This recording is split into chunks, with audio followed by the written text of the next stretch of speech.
I'm Rohan Khaunte, Minister for Tourism, Information Technology, Electronics and Communication, State of the beautiful Goa, India, coming all the way to ATM. Okay. How did you find ATM? And do you come here every year? Is it? We do make it a point to have our presence in most of the trade marts where we find that the reciprocation response is good. Okay. Arabian Travel Mart is one of them. So I think we make it an annual calendar marking where we come here and showcase what we have, what we had in the offerings in the past, what we have, and what further we can tourists can come and explore. Right. Gives us a good opportunity. And ATM, I think, successfully handles this very well, Okay. which allows the states like Goa also to position, reposition, and also look at the new happenings which are around and have some more learnings. When you say repositioning, what do you mean? Because Goa is largely known for its beaches, but there's so much more to Goa. So what has happened in the past is we have always spoken about the sun, sand and sea. Yeah. So the last post-COVID, we have added the software, we have added spirituality, we have added sports. So making the place more vibrant with many more things that we can talk about. Right. The first thing is post-COVID learnings where we cannot just stay with the sun, sand and sea. And we are much more in the offing. Right. We have beautiful hinterlands, we have adventure tourism, we have wellness tourism, we have MICE tourism happening in largely in a big way. So And you also have monsoon tourism. monsoon tourism, culinary. And when we come to places like UAE, we come with a very specific thought of the monsoons.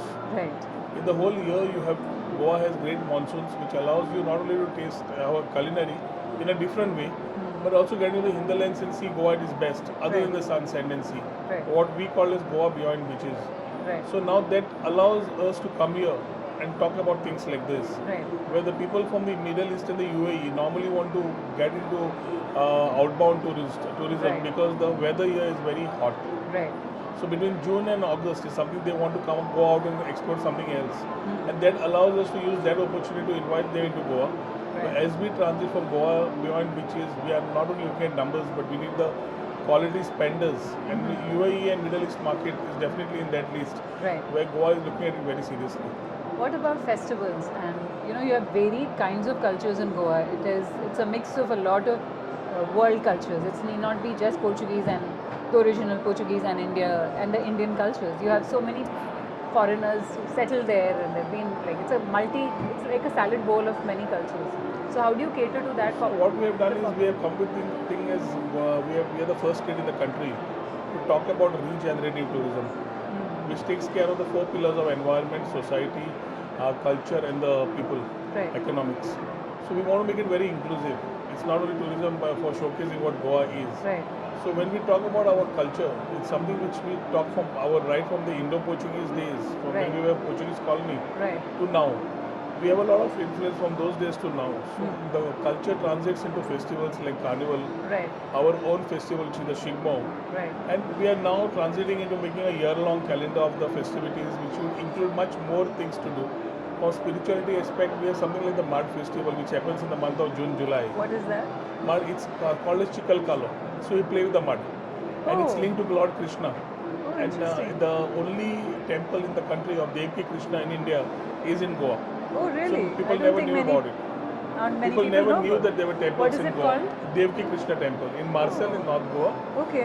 So we have the story of Chhatrapati Shivaji Maharaj largely being spoken in Maharashtra otherwise. Yeah. But he's got a lot of things in Goa which nobody Really? knew. History talks about it. Like, for example? We had the whole, when the desecration of temples were happening, Right. that is the time from the Portuguese, the temples were taken away and they came in a taluka in the central of Goa called as Ponda Taluka.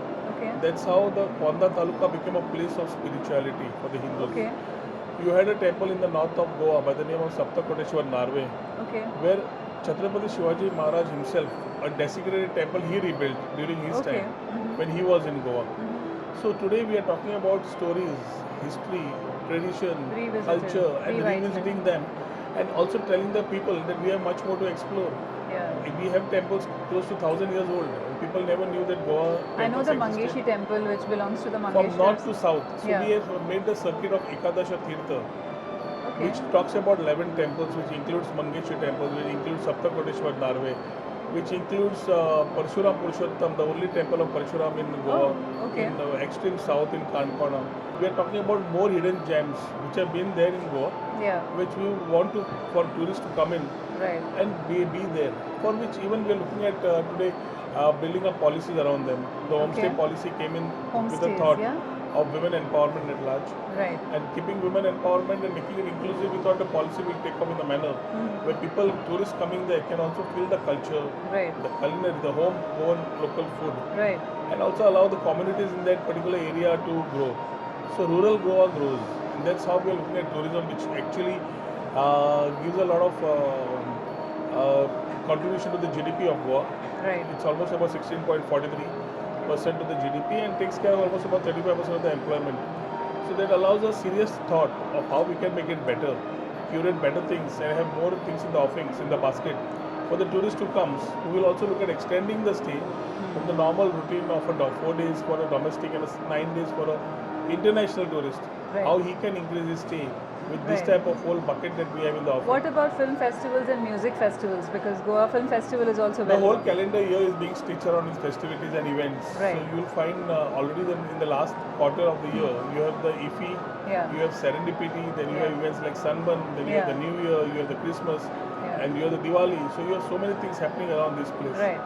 In fact, Goa is the only place which makes this called as Narakasur. Before Diwali, you have these huge effigies Yes. which are displayed in various parts. Okay. So it's basically we call it Krishna Vad. Krishna, how Krishna killed the demon, Okay. and the story translated into the good or the evil is how we talk about it coming into Diwali. Okay. These are things which are celebrated in Goa in a And different very form. specifically to Goa. Very specific to Goa. So these are things which we are today scaling it up so that people are able to understand our culture more better. Very important aspect which we always spell out: the solo traveler.